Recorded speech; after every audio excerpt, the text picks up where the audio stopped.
अस्सलामु अलैकुम वरहमतुल्लाहि वबरकातुहू। अऊज़ु बिल्लाहि मिनश्शैतानिर रजीम। बिस्मिल्लाहिर रहमानिर रहीम। अल्लाहुम्मा सल्लि अला मुहम्मद व अला आलि मुहम्मद। रब्बि इश्रह ली सदरी व यस्सिर ली अमरी वहलुल उक़दतम मिन लिसानी यफ़क़हू क़ौली।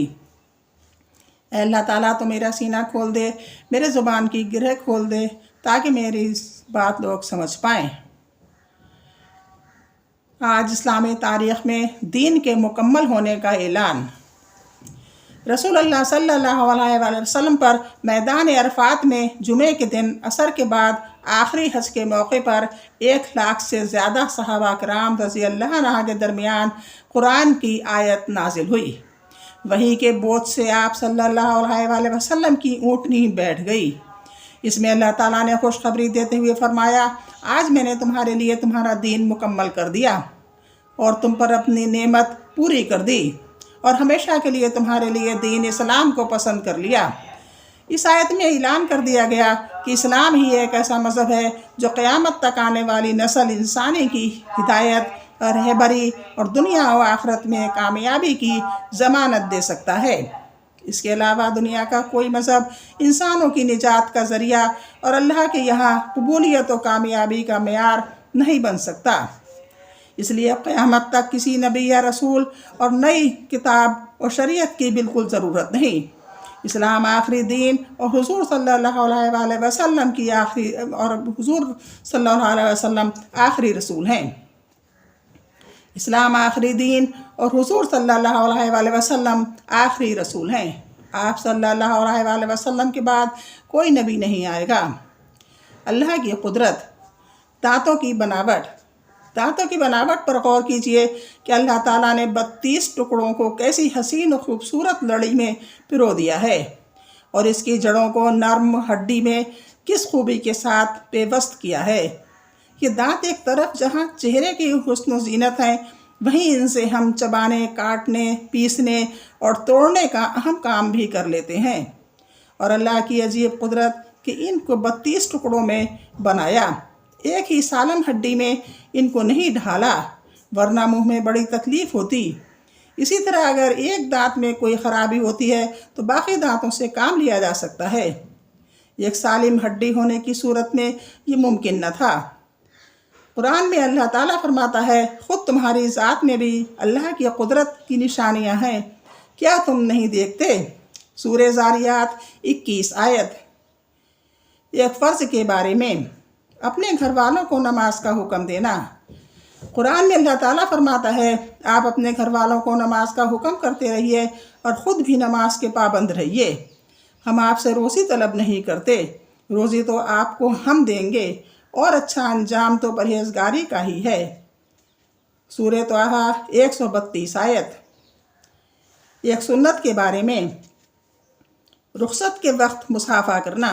रसूल अल्लाह सल्लल्लाहु अलैहि वसल्लम जब किसी को रुख़सत फरमाते तो इसका हाथ अपने हाथ में ले लेते और इस वक्त तक इसका हाथ न छोड़ते जब तक कि वो खुद मोहम्मद सल्लल्लाहु अलैहि वसल्लम के हाथ को न छोड़ दे। तिरंदी 3442। एक अहम अमल की फजीलत। जन्नत का मुस्तहक़। रसूल अल्लाह सल्लल्लाहु अलैहि वसल्लम ने फरमाया, जो आदमी इस हाल में मर जाए कि वो तकब्बुर, ख़यानत और कर्ज से बरी हो तो जन्नत में दाखिल होगा। तिरंदी 1572। एक गुनाह के बारे में सामान ऐब बताए बग़ैर फ़रोख्त करना। रसूल अल्लाह सल्लल्लाहु अलैहि वसल्लम ने फरमाया, मुसलमान का भाई है और किसी मुसलमान के लिए अपने भाई से ऐब वाले सामान को ऐब बयान किए बग़ैर फ़रोख्त करना जायज़ नहीं। इब्ने माजा 2246। दुनिया के बारे में दुनिया से बेरग़बती पैदा करना। रसूल अल्लाह सल्लल्लाहु अलैहि वसल्लम ने फरमाया, मौत का ज़िक्र दुनिया से बेरग़बत करने वाला और आखिरत की तलब के लिए काफ़ी है। शोबुल ईमान 10,159। आखिरत के बारे में अहले जन्नत का इनाम। कुरान में अल्लाह ताला फरमाता है, इस दिन बहुत से चेहरे तरोताज़ा होंगे, अपने नेक आमाल की वजह से खुश होंगे, ऊँचे ऊँचे बागों में होंगे और इन बागों में कोई बेहुदा बात नहीं सुनेंगे। ان میں چشمے بہ رہے ہوں گے۔ سورہ غاشیہ 8-12۔ طب نبوی سے علاج، تلبینہ سے علاج۔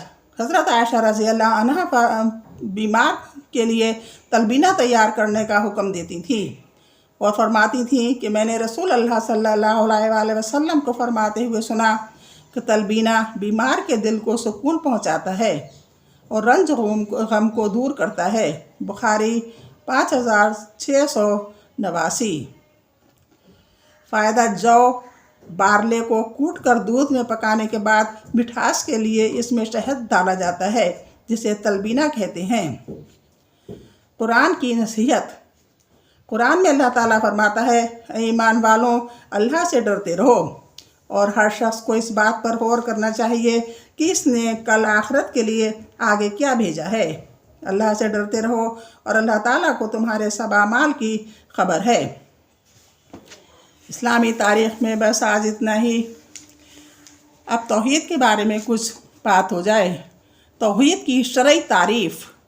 اللہ سبحانہ و تعالیٰ کو اس کی ربوبیت، الوہیت، اچھے ناموں اور بلند صفات میں یکتا اور تنہا قرار دینا، اور محمد صلی اللہ علیہ وآلہ وسلم کی رسالت اور آپ کے خاتم النبیین ہونے پر ایمان رکھنا، اور اللہ کی جانب سے آپ جو شریعت لے کر آئے اس کی پیروی کرنا، یہ توحید کی شرعی تعریف تھی۔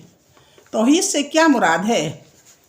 شیخ الاسلام ابن تیمیہ نے کہا، وہ توحید جس کو تمام تر انبیاء لے کر آئے، وہ اس بات کو شامل ہے کہ کلمہ لا الہ الا اللہ کی گواہی خالص، اسی ایک اللہ کی عبادت، اسی پر توکل، اسی کے لیے دوستی، اسی کی خاطر دشمنی، اور اسی کے لیے ہر عمل انجام دے کر صرف ایک اللہ کے لیے الوہیت کو ثابت کیا جائے۔ اور واضح رہے کہ توحید سے مراد صرف توحید ربوبیت نہیں ہے، ہر وہ عمل جو توحید سے جڑا ہوا نہ ہو، اللہ کے یہاں اس کا کوئی بھی وزن نہیں ہے۔ جیسا کہ اللہ تعالیٰ نے فرمایا، ابراہیم سورت کی 18 آیت۔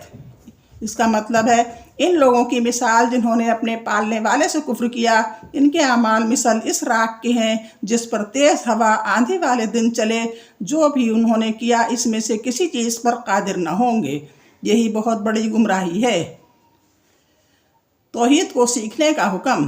ہر مسلمان مرد عورت پر توحید کا سیکھنا فرض عین ہے۔ اللہ تعالیٰ نے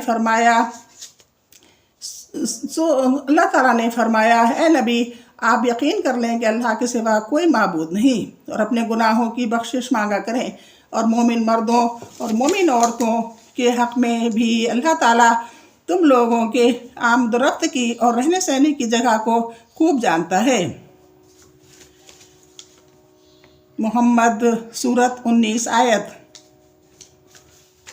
اب انشاءاللہ اتنا ہی، کل ملاقات ہوگی اللہ کے حکم سے۔ اللہ حافظ، السلام علیکم۔